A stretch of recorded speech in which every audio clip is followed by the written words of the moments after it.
On the edge of Fort Worth, Texas, nestled within the sprawling wilderness of Greer Island, lies the mysterious Lake Worth.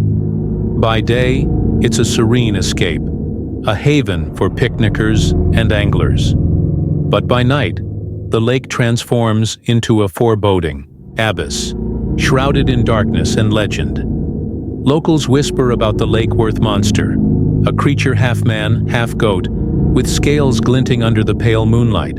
Its piercing red eyes are said to glow like embers, and its unearthly screech chills the blood of anyone who dares to venture near. For decades, the monster has haunted the imaginations of those brave enough to recount their encounters. The story begins in the summer of 1969 when the first sighting shook the quiet town. A group of teenagers seeking thrill and adventure parked their car by the lake. The air was thick with the scent of pine and the distant croak of frogs. Suddenly, a deafening roar erupted from the woods. Emerging from the shadows was the beast, its grotesque form illuminated by their car's headlights.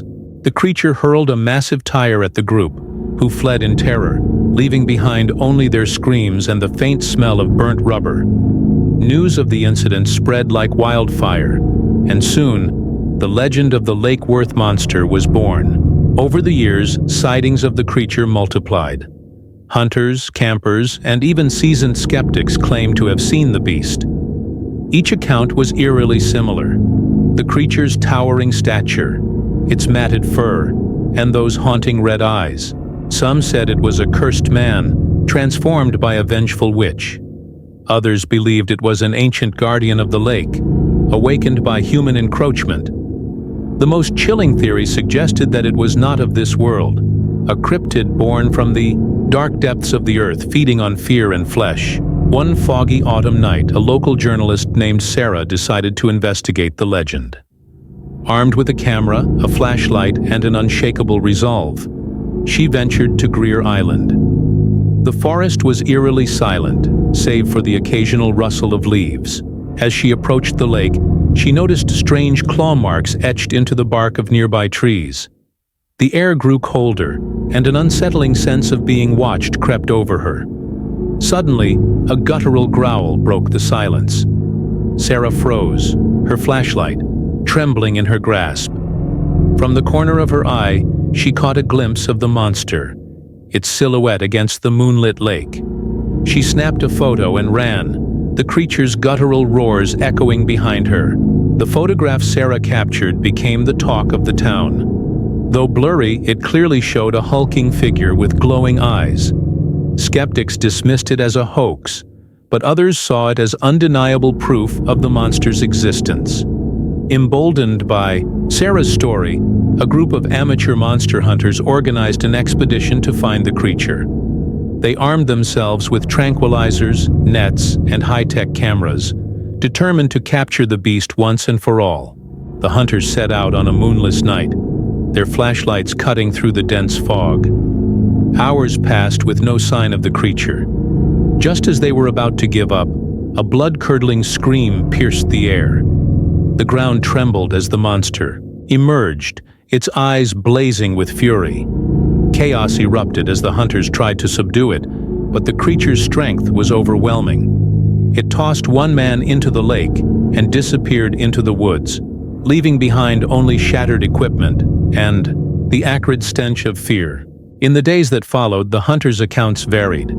Some claimed the monster was a demon, while others described it as a mutated animal. One man, his face pale with terror, insisted it spoke to him in a guttural language he couldn't understand. The town's fascination with the monster grew, but so did its fear. Locals began to avoid the lake, and stories of missing pets and strange noises only added to the hysteria. Years later, a retired biologist named Dr. Henry Crawford decided to unravel the mystery.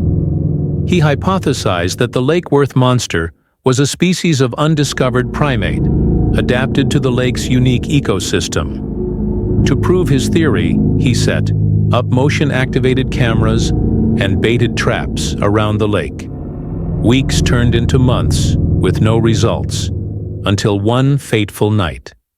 Reviewing the footage, Dr. Crawford saw something that made his blood run cold. The creature stared directly into the camera, its red eyes glowing with an intelligence that defied explanation. Moments later, the camera feed cut to static. Dr. Crawford's discovery reignited interest in the Lake Worth monster. Paranormal investigators, cryptozoologists, and thrill-seekers flocked to the area, each hoping to catch a glimpse of the legendary beast. But the monster seemed to vanish as quickly as it appeared, leaving behind only fleeting shadows and unanswered questions. Some believed it had retreated into the depths of the lake, while others thought it had moved to a more secluded area. Theories about its origins persisted, ranging from government experiments gone wrong to ancient curses. To this day, the Lake Worth monster remains an enigma. Some say it's a cautionary tale, a reminder of the mysteries that lurk in the wild. Others believe it's still out there, watching and waiting. The legend has become a part of the town's identity, a chilling story passed down through generations. And while skeptics may scoff, those who've encountered the creature know the truth. The Lake Worth monster is no mere myth. It's a living nightmare, a guardian of the unknown, and a testament to the enduring power of fear. So if you ever find yourself near Lake Worth on a moonlit night, remember to tread carefully, for in the shadows of Greer Island, the monster may be watching. And if you hear its unearthly screech, run. Run as fast as you can, and don't look back.